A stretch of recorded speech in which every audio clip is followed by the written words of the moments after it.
La papaya es una especie vegetal de la familia de las caricaceas, originaria de Centroamérica. Es un fruto bastante apetecido para el consumo dado que contiene vitaminas B1, B2, niacina o B3, entre otras. Colombia está dentro del top 10 mundial en producción de papaya. En términos de áreas productoras, encabezan la lista las regiones cafetera, centro y pacífica, concentrando el 57% de la producción. En cuanto a la participación por departamento, sobresale Antioquia, Santander, Valle del Cauca, Meta y Córdoba, en donde se aglutina el 41% de la producción total. La papaya debe ser cosechada cuando tenga 2 o 3 rayas de madurez para que ésta sea capaz de soportar el transporte. Esta a su vez sigue con su maduración una vez son cortadas del árbol. Al ser cosechadas, inicia la etapa de la poscosecha. En este caso, en Colombia la infraestructura de almacenamiento y distribución es limitada. El periodo de comercialización y consumo es el mismo tiempo que la papaya tarda en llegar a la madurez de consumo, no dando un margen muy grande de tiempo para estos procesos. Naturalmente, este tiempo es de 4 a 5 días después de la recolección. Dada esta situación, la creación de un producto que logre de algún modo aumentar este periodo de tiempo resulta primordial. Dadas las contingencias en el país, se decidió enfocar el proyecto a los consumidores de papaya. Para poder identificar sus necesidades, se realizó una encuesta de Google Forms, la cual contaba con 8 preguntas. Para cada una de las preguntas se obtuvo 121 respuestas, arrojando los siguientes resultados. La primera arrojó que la mayoría de gente consumía papaya una vez a la semana. Dentro de las características que más tienen en cuenta para poder comprar la papaya está el color, el olor, la dureza y el tamaño. En cuanto al consumo, la mayoría de gente no suele consumir la fruta de una sola vez y tarda entre 2 a 5 días para consumir la fruta en su totalidad. En cuanto al almacenamiento de la fruta, ya que no es consumida entera, se obtuvo que la mayoría de gente lo hace en una nevera con vinipel o en un recipiente de plástico o ya sea al clima sin ninguna protección. En cuanto a la cantidad de fruta desechada, obtuvimos que la mayor cantidad de gente no desecha ninguna parte de la papaya. Sin embargo, hay un porcentaje bastante alto que dice que tiene que desechar menos de la mitad de la papaya. También se encontró que a la mayoría le gustaría alargar el periodo de maduración de la papaya y que le gustaría hacerlo utilizando algún recipiente plástico con un líquido o algo con lo que se pueda rociar a la papaya. Al procedimiento, debido a la crisis, fue necesario hacer una modificación en la metodología. La falta de acceso a los laboratorios no nos permitió trabajar con los compuestos que inicialmente habíamos establecido y tampoco hacer uso de los equipos para tomar datos de la concentración.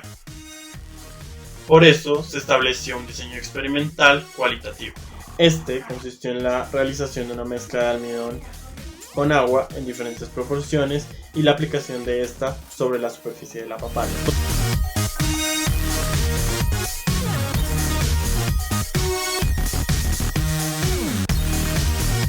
Posteriormente se dejó la papaya en un espacio oscuro a la temperatura promedio de Bogotá, que es alrededor de 20 grados Celsius. Lo anterior se realizó por un lapso de una semana realizando observaciones diarias. El diseño fue de un solo factor, que fue la proporción de almidón en la mezcla, con 4 niveles que fueron 0, 20, 30 y 50% en proporción volumétrica. Y la variable a considerar fue la coloración de la papaya en diferentes momentos. Por supuesto, esta no es la mejor forma de proceder, puesto que al final se carece de datos numéricos que se puedan analizar estadísticamente, ni tampoco se puede hallar información adicional que se pueda comparar con la literatura. Además, el análisis es cualitativo, por lo cual está sujeto a la percepción visual de cada uno. Sin embargo, bajo las condiciones actuales, fue lo que hicimos de manera alternativa.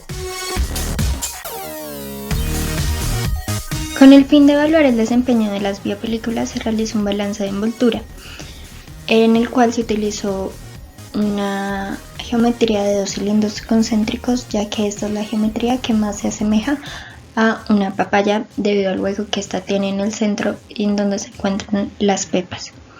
Como se puede observar en la imagen, L representa la longitud del cilindro de la papaya, X el radio pequeño, R el radio grande y delta R el grosor de la envoltura. El balance se realizó con respecto al oxígeno, el cual está entrando al sistema debido a que la fruta está respirando. El balance se realizó evaluando en lo que entra menos lo que sale más lo que se acumula es igual a lo que se genera. Lo que entra y lo que sale es el flujo de oxígeno evaluado en su respectivo punto por el área superficial del cilindro, sí. Y lo que se acumula está dado por la velocidad de reacción por el volumen de la envoltura. Lo que se genera es igual a cero debido a que estamos asumiendo estado estacionario. Una vez teniendo el balance, se puede dividir por lo que es constante, es decir, 2πL por delta R, ya que en el radio sí se está variando la concentración. Después se puede sacar el límite cuando delta R tiende a cero y se obtiene la ecuación que se observa en pantalla. Por definición, el flujo de oxígeno es menos la difusividad efectiva por la derivada de la concentración de oxígeno con respecto al radio. Evaluando esta expresión en la ecuación que se obtuvo anteriormente y despejando y dividiendo por menos la difusividad por el radio, se obtiene la forma canónica de la ecuación. Ya teniendo esta ecuación se puede aplicar Bessel y los resultados se muestran en pantalla. Las constantes se hallaron según Bessel.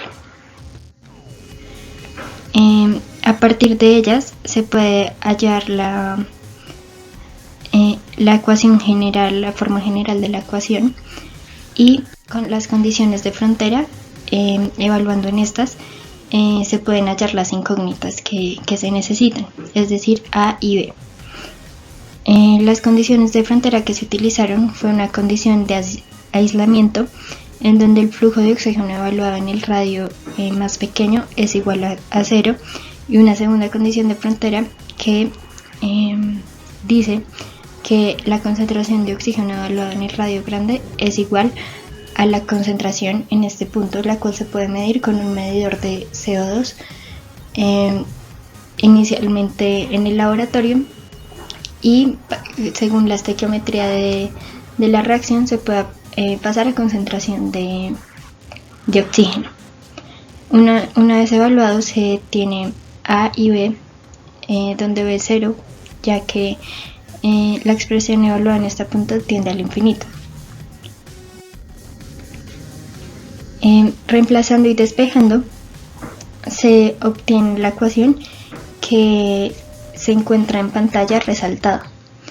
En este punto ya se tienen todos los datos menos la difusividad efectiva, la cual, pues la idea inicial de este laboratorio era hallarla para así comparar cuál difusividad era mejor dependiendo de la biopelícula que se utilizara. Debido a la situación del COVID-19 no fue posible, y lo que hicimos fue evaluar cualitativamente el color de la fruta.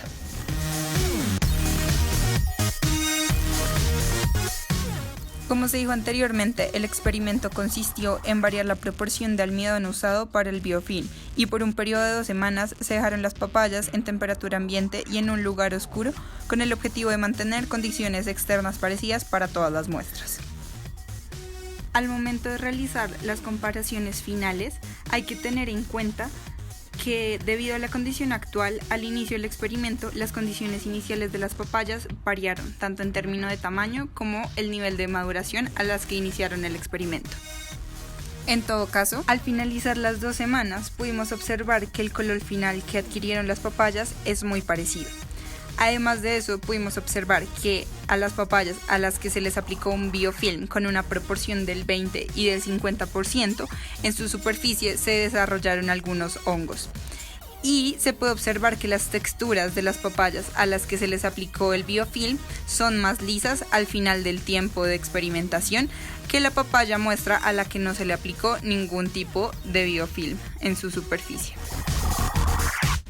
En conclusión, podemos decir que no se notaron diferencias significativas entre los experimentos con respecto al color final de la papaya.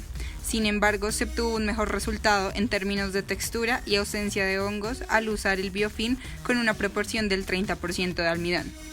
Se puede observar también que la textura se conserva mejor cuando se aplica el biofilm sobre la papaya. Al final, no se puede afirmar con certeza que el biofilm desarrollado permita el control de la maduración.